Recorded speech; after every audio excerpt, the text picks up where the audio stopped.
The gym air hung heavy, laced with the sharp tang of rubber and sweat, the relentless squeak of sneakers carving paths across the polished wood. Balls thumped against the floor in erratic echoes, a chaotic symphony I was about to disrupt. During tryouts, my spike tore through the air, raw, unbridled, ripping the net's edge with a sharp crack that silenced the room. All eyes turned, but hers held me longest. Coach Ilana Reyes, her dark gaze unreadable, a fortress of composure amid the storm I'd unleashed. As the new white player on her elite all-star team, I felt the weight of her detachment, an invisible barrier thicker than any blockade. Then she approached, her hand firm on my shoulder, adjusting my stance with clinical precision. The contact sent a jolt through me, electric and unwelcome, exposing the vulnerability I'd buried deep. She moved like the court itself demanded order from her. Every step measured, every gesture a command that bent the chaos around her into something strategic, unbreakable. Volleyball was her domain, a cage she wielded, not to confine, but to master the wild energies of bodies in motion. Players like me were pieces in her meticulous game, raw potential hammered into precision under her watchful eye. I'd heard the stories before arriving. Imani Jones, the black coach who'd built dynasties from fractured teams, her reputation etched in championship banners hanging like silent sentinels above the bleachers. She swore off attachments, or so the whispers went. No personal ties, no distractions from the game's cold calculus. Emotions were liabilities on her court, and she enforced that rule with an intensity that bordered on the sacred. My own arrival felt like an intrusion into that sanctuary. I carried my talent like a barely contained storm, powerful spikes that could shatter defenses, but fueled by an inner ache I masked with reckless abandon. Life had taught me to charge forward, to outrun the voids left by fractured homes and fleeting connections. Volleyball was my outlet, the one place where my volatility translated to victory.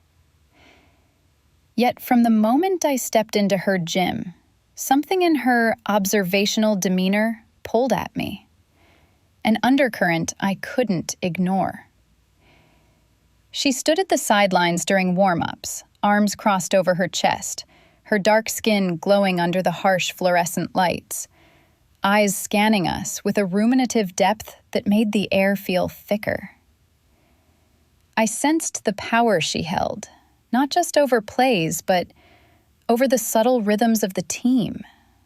The way she could shift dynamics with a single, steady glance. The first team meeting sealed it.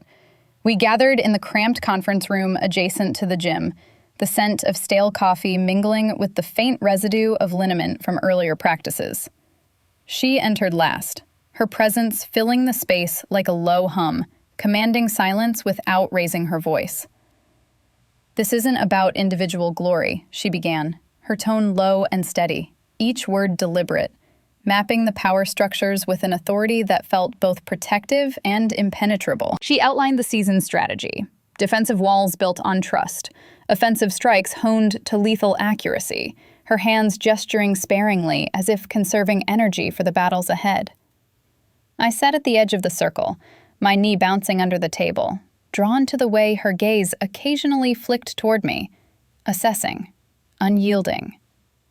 The other players, mostly women of color, their bonds forged in shared histories, nodded in unison, but I felt like the outlier, my pale skin and impulsive energy marking me as the variable she needed to control. That pull inside me grew insistent, a longing to pierce her composure, to see what lay beyond the formidable wall she projected.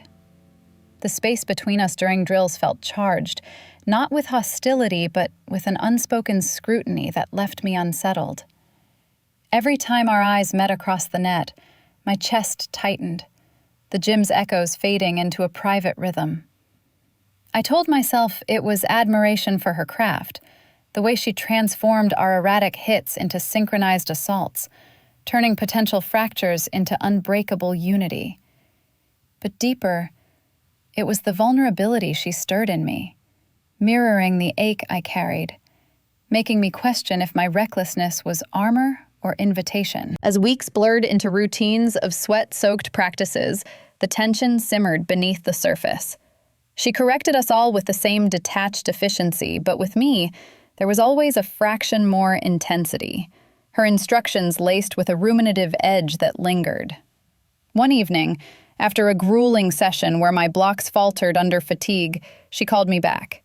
The gym emptied, leaving only the faint drip of a distant shower and the cool draft from the loading doors. "Stay," she said simply, her voice cutting through the quiet like a setter's precise toss.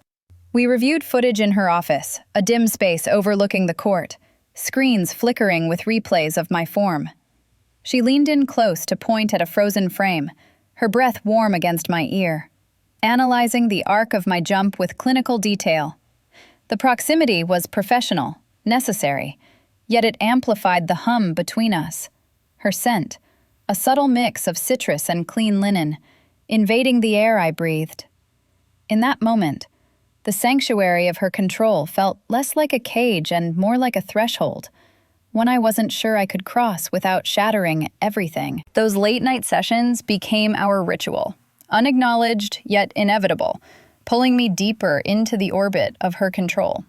The next morning, she summoned me for one-on-one drills before the team arrived, the gym still shrouded in pre-dawn quiet, only the hum of fluorescent lights breaking the silence.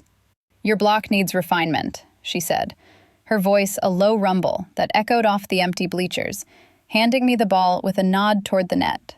I positioned myself at the front line, knees bent, arms extended in the ready stance she'd drilled into us all. But with her, it felt personal. Her presence behind me, a tangible pressure that made my skin prickle. She stepped closer, her hands enveloping mine from behind, guiding the angle of my wrists with firm, unyielding pressure, correcting the subtle tilt that threw off my timing. The warmth of her palms seeped through my skin, lingering a beat too long as she adjusted my elbows, her fingers tracing the line of my forearms in a motion meant for mechanics alone. Yet that touch unsettled me, a slow ache blooming in my chest, disrupting the focus I'd built like armor against the world's chaos. I tried to concentrate on the drill, spiking the ball over the net in sharp, successive bursts, each thump against the floor a punctuation to her instructions. But her eyes traced my form with an intensity that bordered on scrutiny, unreadable yet heavy, as if she were mapping not just my technique, but the vulnerabilities it exposed. Sweat began to bead on my skin, soaking through my shirt until it clung transparently, the fabric a second skin that hid nothing. In those moments, I felt stripped bare, my recklessness laid out under her gaze like a flaw she alone could see. Her touch became the anchor and the unraveling, a sanctuary in its steadiness, promising the structure I craved, yet a cage that trapped the longing stirring within me. Every correction pulled us nearer, her hip brushing mine as she demonstrated a foot pivot, the faint scent of her shampoo mingling with the gym's rubber tang, her breath steady against my neck when she murmured, "Lock your core here, don't let it waver." I nodded, swallowing the jolt that raced through me, wondering if she felt it too, the electric undercurrent humming between instruction and something unspoken. The team noticed, of course, their whispers weaving through the locker room like threads in a tightening net. As the outsider, my white skin and impulsive energy drew sidelong glances, microaggressions laced with questions about my place. "She thinks she can just charge in and disrupt everything," one murmured during cool-down stretches, her voice carrying just enough to sting. Another laughed softly. "Coach's pet already? Must be that reckless white girl charm." I kept my head down, lacing my sneakers tighter. But the words burrowed deep, amplifying the isolation that her silence only heightened. She never defended me outright. Her composure a wall that let the tension build unchecked. Her ruminative stares across the court speaking volumes yet revealing nothing. It made the space between us feel even more charged. A private storm amid the team's collective rhythm, where every shared glance felt like a risk. That tension crested one afternoon during a brutal scrimmage, the air thick with exertion as we rotated through defensive sets. My block faltered on a high cross, fatigue blurring my timing, and I twisted awkwardly mid-jump, a sharp pain lancing through my ankle as I landed. I crumpled to the floor, the gym's echoes swallowing my gasp, the ball rolling forgotten into the corner. The team hovered, murmurs rising, but she was there in an instant, kneeling beside me with a medic's efficiency, her hand steady on my calf as she assessed the swelling. "Trainer's room, now," she ordered, her voice laced with an edge that brooked no argument, helping me to my feet with a grip that lingered, warm and insistent. We limped down the hall together, the isolation of the narrow space breeding an intimacy that pressed against us like the closing doors behind. The trainer's room smelled of antiseptic and ice packs, a sterile sanctuary tucked away from the gym's clamor, where the fluorescent hum felt intimate, almost confessional. She eased me onto the exam table, her hands steady as she unlaced my shoe, peeling away the sock with a care that belied her usual detachment.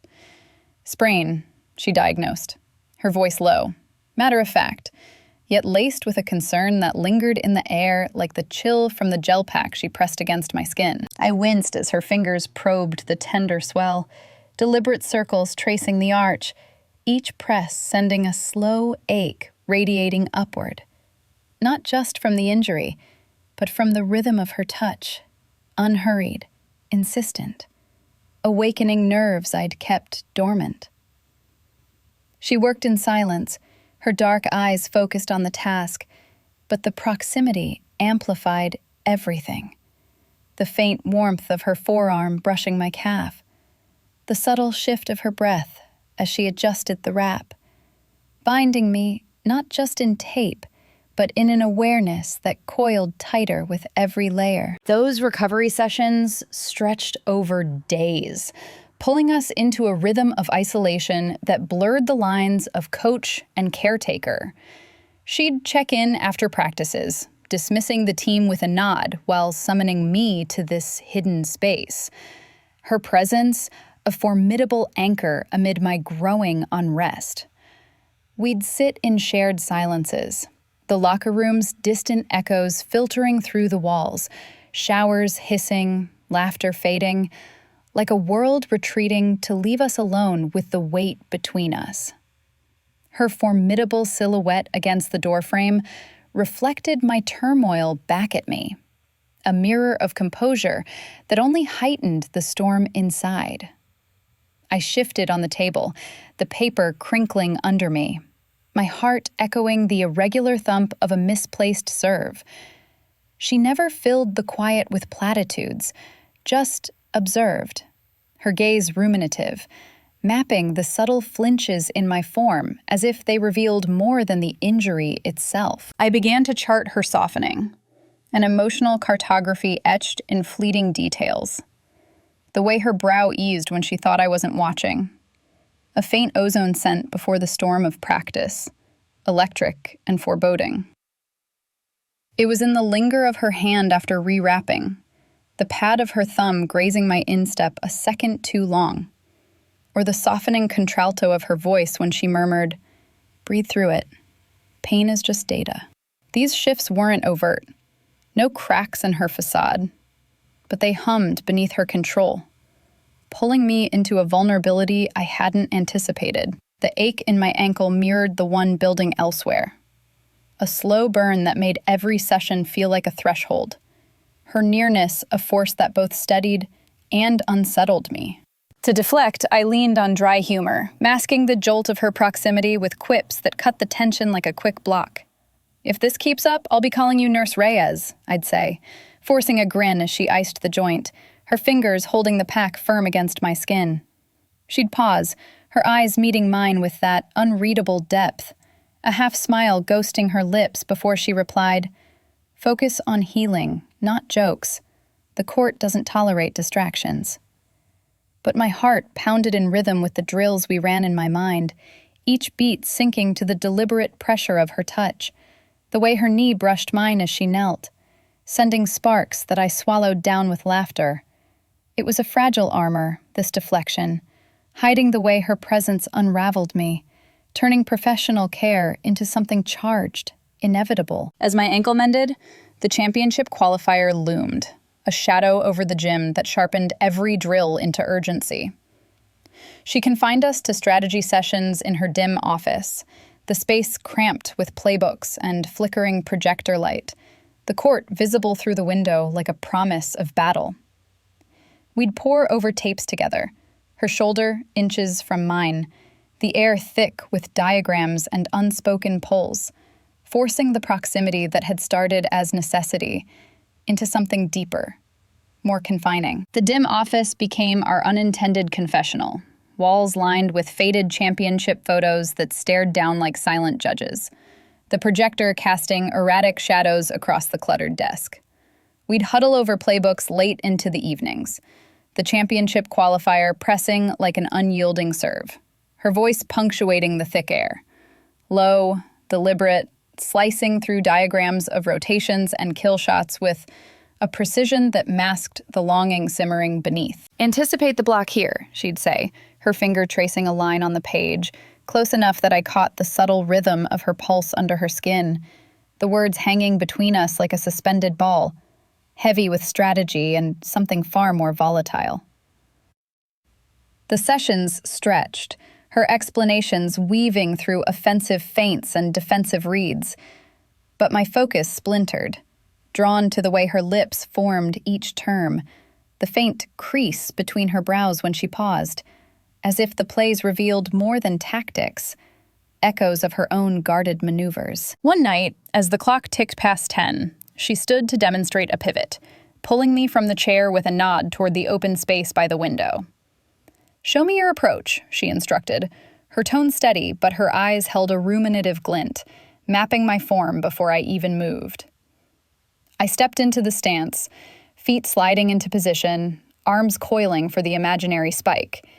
She circled behind, her hands settling on my hips to correct the alignment, a physical revelation that hit like a poorly timed dig. Her body heat hummed against mine, tangible and insistent, seeping through the thin fabric of my practice shorts, her fingers splaying just enough to steady the sway, guiding my weight shift with a pressure that lingered, electric, awakening the slow burn I'd tried to ignore.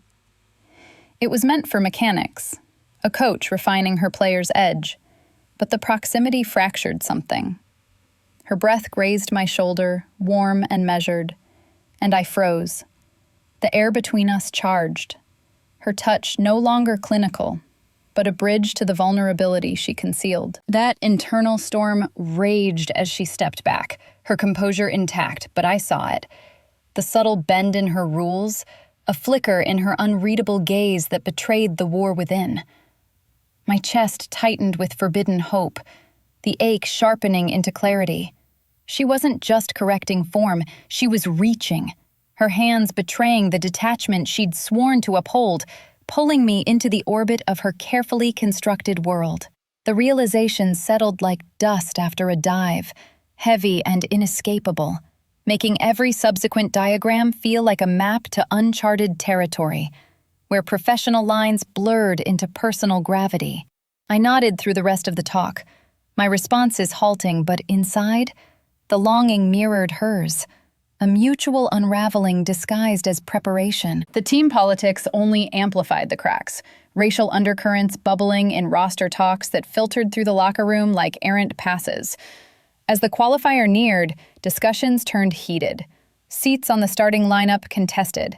My spot as the wildcard outsider drawing scrutiny from players who'd shared the court longer, their bonds rooted in cultural textures I couldn't claim. "She's got power, sure, but does she fit our rhythm?" one muttered during a water break, her eyes flicking toward me, the words laced with the weight of microaggressions that questioned not just my skill, but my place in their circle. Whispers grew about favoritism, my extra sessions with Coach fueling speculation. Why her? What's she got that we don't? It stung, the isolation pressing harder. But then she'd intervene in meetings, her voice cutting through with quiet defense. Her spike changes games. We're building around strengths, not divisions, she'd state, her tone firm, eyes sweeping the room to silence dissent, stirring fresh murmurs about her protectiveness toward the new girl.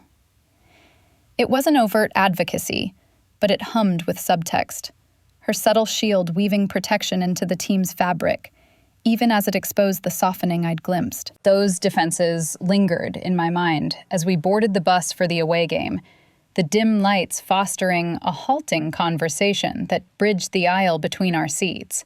Her presence across from me, a quiet promise amid the engine's rumble. The bus rumbled through the night, headlights cutting swaths through the dark highway, the team's murmurs fading into a low hum as exhaustion settled in. I stole glances at her across the aisle, Coach Jones silhouetted against the window, her profile a study in quiet resolve, arms folded as if holding the strategy session's tensions close. Our halting conversation earlier had skirted the edges, comments on the qualifier's scouts, the precision of our serves. But beneath it, the air between us thrummed with the unspoken, her occasional nod pulling me deeper into the ruminative pull she exerted without effort. Sleep evaded me, the engine's vibration sinking with the restless ache in my chest, her presence a constant gravity even in the dim confines. The away game dawned under a relentless sun, the visiting gym a cauldron of echoes and anticipation, our rivals' banners fluttering like challenges from the rafters. The qualifier's stakes pressed heavy. A win secured our path to nationals, my scholarship hanging on every rotation, every spike that could either seal my place or expose my volatility. She paced the sidelines during warm-ups, her voice a steady cadence calling out alignments, her dark eyes scanning us with that observational intensity, mapping weaknesses before they surfaced. I felt it acutely, the way her gaze lingered on my form, a subtle anchor amid the pre-game churn, her composure a bulwark against the storm I carried inside. The match unfolded in brutal sets, the ball arcing like accusations over the net, our defense straining against their relentless attacks. I rotated in for the third, adrenaline surging through my veins, the crowd's roar a distant pulse as I positioned for the serve-receive. My play had been solid until then, clean digs, timely blocks, but the pressure coiled tighter, my inner recklessness whispering temptations to push harder, to dominate rather than sink. It crested on a critical point, score tied, their setter lobbing a high cross. I leaped for the block, arms extended, but impatience overrode precision. My spike came too soon after, a wild retaliation that sailed long, clipping the antenna and handing them the side out, the gym erupting in their favor while our bench deflated. The risk rippled through the set, our momentum fracturing as errors compounded, her clipboard snapping against her thigh in rare frustration from the sidelines. She signaled me out during the timeout, her pull from the court intimate and fierce, a hand on my elbow guiding me to the shadowed corner away from the huddle, the team's eyes averted but aware. The air between us thickened, charged with the game's urgency and something deeper. Her fingers tightening as she drew me close, her body heat a tangible force amid the sweat-slicked chaos. "What was that?" she hissed, her voice low, edged with a rawness that cut through the din, her dark eyes locking onto mine, not with the clinical assessment of drills, but with an unguarded intensity that stripped away the distance. Her hand slid to my arm, gripping just above the elbow, sharp and electric, the pressure searing through my skin like a live wire, shattering the professional veil we'd maintained. It wasn't correction. It was possession. Her thumb pressing into the muscle with a deliberate hold that sent jolts racing up my spine. awakening the longing I'd buried under layers of focus and deflection. In that moment, her vulnerability glimpsed through the cracks, eyes softening from storm to ache, revealing the turmoil she'd sworn off, the attachments she'd caged behind her rules. The formidable wall trembled, her breath uneven against my shoulder, close enough that I caught the faint tremor in her exhale. A confession in the way her gaze held mine, raw and exposed, mirroring the unrest I'd felt since that first jolt. It was as if the court had stripped us both bare, her touch no longer a tool, but a bridge to the shared fragility. The ache of wanting what we couldn't claim amid the spotlight's glare. My confession urge surged, words crowding my throat, admissions of the pull she'd ignited, the way her nearness unraveled my recklessness into something tender, inevitable. But they caught, lodged like a choked serve, the space between us charged with the weight of it all, her hand still on my arm, a tether that promised unraveling, even as the whistle blew us back to the fray. We returned to the game transformed, her final instructions laced with a new undercurrent, but the moment lingered, a fracture that demanded reckoning. The set ended in our narrow victory, exhaustion claiming the team as we filed into the locker room, voices echoing briefly before fading into showers and silence. It emptied slowly, players dispersing to the bus, leaving us in heavy, ruminative quiet, the fluorescent lights buzzing like unspoken questions overhead. The locker room's quiet, wrapped around us like a held breath, the last echoes of departing footsteps fading into the hum of distant vents, leaving only the faint drip of a shower head and the weight of her gaze across the bench. I sat there, towel clutched in my lap, replaying the breaking touch, the sharp press of her fingers on my arm, electric and unyielding, a fracture in the rules she'd etched into her world. It lingered on my skin, a ghost that wouldn't fade, crumbling the walls I'd built against vulnerability, the ones I'd reinforced with reckless spikes and defiant jumps to outrun the ache of isolation. Her influence seeped in now, insidious and warm, turning my inner storm from chaos to a steady pull. As if she'd mapped the fault lines in me during that shadowed corner, her unguarded eyes revealing the mirror of my own unraveling. I glanced up, catching her silhouette against the lockers, her posture still composed but softened at the edges, the formidable lines of her shoulders carrying a new tension, like the subtle give in a net after a powerful hit. In the days that followed, our routines shifted, subtle threads weaving through the fabric of practice like invisible seams strengthening a uniform. She'd leave a coffee on my bench before dawn drills, steam rising from the cup in quiet offering. No note or explanation, just the rich, dark roast she favored. Its bitterness, a private echo of her intensity. It was a small act, unacknowledged, yet it bound us tighter. Her gesture, a sanctuary amid the team's oblivious rhythm, pulling me into the orbit of her care without a word. I'd sip it during stretches, the warmth grounding me as her voice called out alignments, her low contralto threading through the gym's clamor, steady, resonant, wrapping around instructions like rotate left, hold the line, with a timbre that vibrated in my chest, deeper now, laced with the intimacy we'd brushed against. Her perfume clung to the gear she handed me, a subtle citrus laced with musk, lingering on the straps of my knee pads long after she'd passed, invading my senses during serves, turning every swing into a reminder of her nearness, the way it mingled with my sweat to create something uniquely charged. These sensory anchors amplified the unspoken longing, a slow burn that simmered beneath every drill, her observational gaze now holding mine a fraction longer across the net, ruminative and heavy, as if she too replayed the moments in silence. The space between us hummed with it, a tangible thing during water breaks when her fingers brushed mine passing a bottle. Accidental, yet deliberate, sending jolts that echoed the breaking touch. I deflected with focus, channeling the ache into sharper blocks, but inside, the vulnerability bloomed, her small axe eroding my defenses, weaving emotional threads that bound us in a hidden tapestry no one else could see. External pressures mounted, media scrutiny descending like spotlights on our team dynamics, amplifying the sanctuary we'd carved in stolen glances and quiet gestures. Reporters hovered after practices, microphones thrusting forward with questions about the diverse lineup and my integration as the white outsider. Their probes laced with undercurrents that questioned cohesion, favoritism whispers from rival coaches fueling headlines. Reyes's risky recruit. Can the wild card fit the elite? It pressed on her. I saw it in the tightening of her jaw during pressers.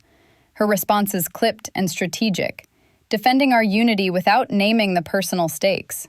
The attention isolated us further, turning the gym into a refuge where her low voice cut through the noise, her presence a bulwark against the world's gaze, heightening the intimacy of our unspoken bond, making every shared silence feel like defiance. As my ankle healed fully, the injury comeback practice arrived, her guidance turning personal and intense, pulling me onto the court alone, under the harsh lights, her hands ready to reshape what the sprain had tested. The comeback practice unfolded under the gym's unforgiving lights, the court stretching empty before us, a vast expanse where every shadow seemed to echo the intensity of her gaze. My ankle, now a faint memory of ache, propelled me forward as she positioned me at the end line, her voice a low command slicing through the quiet. Full approach. Show me you've reclaimed it. The ball waited in her hands, tossed with that deliberate precision she wielded like a secret, her dark eyes locking onto mine across the net, ruminative and expectant, as if this drill transcended the physical, mapping not just my recovery, but the fractures we'd both ignored. I nodded, the air between us thick with the residue of unspoken gestures, her coffee still warm in my veins from earlier, fueling the steady thrum in my chest. She served, the ball arcing high and sharp, a challenge that demanded everything. I charged, feet pounding the wood in rhythmic fury, jumping into the spike with a clarity born of her guidance, the contact pure, explosive, leather meeting palm in a crack that reverberated, the ball slamming past her block attempt into the opposite corner, untouched, victorious. She froze for a beat, her composure flickering with something raw, pride laced through with desire, her lips parting as if the play had struck deeper than the court, awakening the hum we'd both felt building. We ran it again and again, each perfect connection pulling us tighter into the rhythm. Her corrections turning intimate, hands steadying my shoulders mid-approach, her fingers lingering on the curve of my trapezius, warm and insistent, sending jolts that blurred the line between technique and touch. Sweat traced paths down my back, the fabric clinging like a second skin, her nearness amplifying every sensation. The subtle shift of her breath as she murmured, "Lock it there, that's the edge," her contralto vibrating against my ear, close enough to stir the fine hairs on my neck. The high stakes of the drill mirrored the season's pressure. Nationals looming, my spot secured only through this reclaimed power. But beneath it, desire wove through. Her observational depth now a mirror to my own longing. Each spike a punctuation to the vulnerability we'd danced around. By the final rep, the gym felt smaller, charged. Her nod of approval heavy with subtext, as if we'd crossed an invisible line.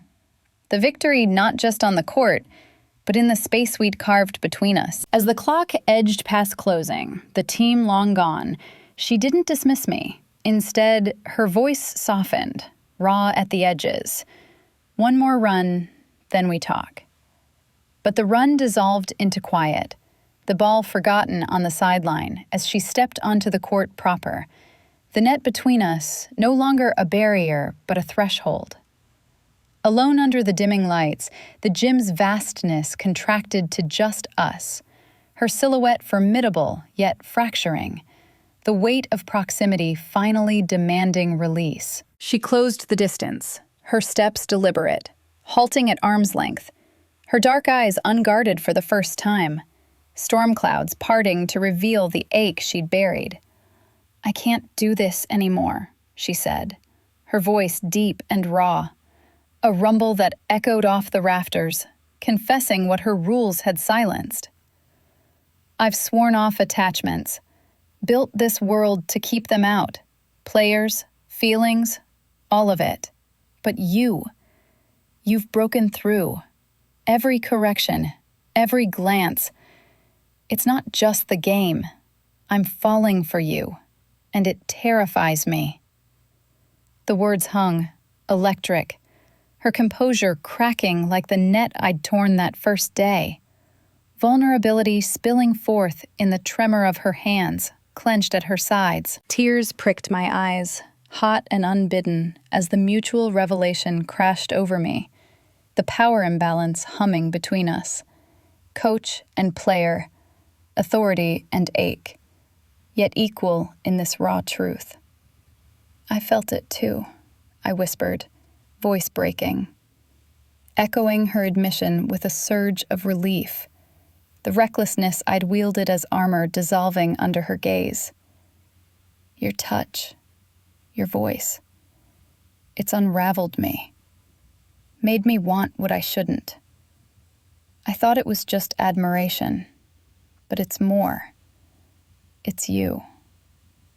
She stepped closer, the space vanishing, her arms opening in a halting embrace that pulled me against her, her body warm and yielding, composure fracturing fully in my arms as she held me tight, our breaths sinking in the quiet, hearts pounding a shared rhythm against the court's silence.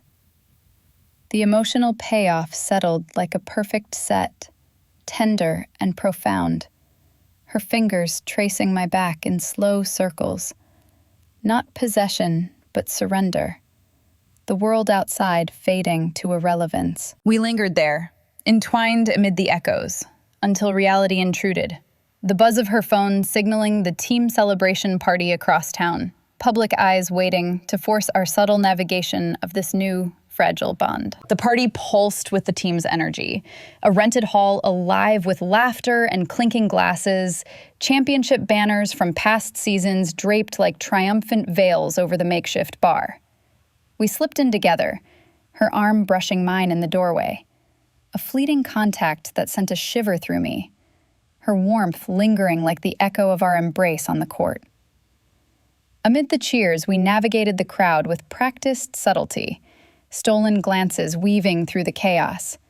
Her dark eyes would find mine across the room, holding for a beat too long, a silent promise amid the toasts to our qualifier win. At the long table laden with platters of wings and pitchers of beer, we sat side by side, the wooden bench pressing our thighs together under the cover of the tablecloth, her hand slipping beneath to brush mine, fingers interlacing briefly in a hidden intimacy that made my pulse quicken, the simple graze igniting the slow burn we'd ignited. It was a dance of restraint, her composure a shield against prying eyes. Yet each touch, accidental to others, deliberate to us, deepened the bond, turning the celebration into our private sanctuary, charged with the vulnerability we'd confessed. But the storm gathered outside our fragile peace, crashing in the form of a late-night call that pulled her from the table, her phone buzzing insistently on vibrate. I watched from afar as she stepped into the shadowed hallway, her posture stiffening under the fluorescent spill, voice low but edged with tension even from a distance. Her mother, I learned later, her words decrying the inappropriate attachment that threatened her daughter's hard-won authority. The coach entangled with a player. The black woman who'd risen through barriers only to risk it all on forbidden longing. It echoed old rejections, family wounds from a youth where love was deemed a distraction, a weakness that had cost her mother her own dreams. Now, that legacy pressed on Elena, her mother's voice sharp through the line, warning of scandals, lost respect, the unraveling of the empire she'd built. She returned pale, her ruminative gaze shadowed. But when I followed her to the quiet patio, the cool night air thick with distant city hum. She let me draw close, her head resting against my shoulder, in silent admission of the ache it stirred. My resolve hardened in that moment, a fierce defense rising like a block against an incoming spike. "This is our truth," I whispered, my hand cupping her cheek, thumb tracing the line of her jaw with a tenderness that mirrored her earlier fractures. "You've given me structure in my chaos. I won't let fear take that from us." She searched my eyes, the power imbalance humming yet equalized in our shared defiance, and nodded, her choice to stand firm crystallizing despite the consequences, whispers of policy violations, potential backlash from the league. It was a stand not just for us, but against the cages she'd inherited, her voice steady as she murmured, "Then we face it together," her fingers weaving through mine, the decision a profound peace amid the encroaching storm. Back inside, the cultural textures of the team began to shift, acceptance evolving like a well-executed rotation. The microaggressions that had once stung, sidelong doubts about my fit, the outsider's energy clashing with their shared histories, faded into quiet support. Players pulling me into conversations about family recipes and old rivalries. Their nods toward Elena carrying new understanding. One teammate, with a knowing smile, squeezed my shoulder during a group photo. Her whisper of, "We see it, we're with you." A subtle affirmation that wove us into the fabric. The team's rhythm expanding to embrace our hidden bond without fanfare. As the night wound down, the final championship match loomed in our hushed talks on the drive back, stakes blending the game's brutal precision with the heart's fragile victory, pulling us toward a climax where everything, court and connection, would be tested. The championship match arrived like a culmination of every tension we'd navigated. The arena packed with roaring crowds under lights that scorched the court into a battlefield of polished wood and taut nets.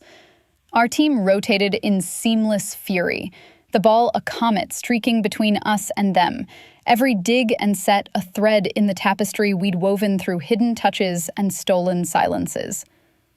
I felt her eyes on me from the sidelines, Elena's gaze a steady anchor amid the chaos, her low voice cutting through timeouts with instructions that now carried the weight of our shared secret, precise, resonant, urging me to channel the recklessness into power. The sets dragged into a grueling fifth, scores knotted, the air thick with sweat and anticipation, my muscles burning from the endless rallies, but her presence fueled me, the memory of her hand on my arm during that breaking touch transforming fatigue into resolve.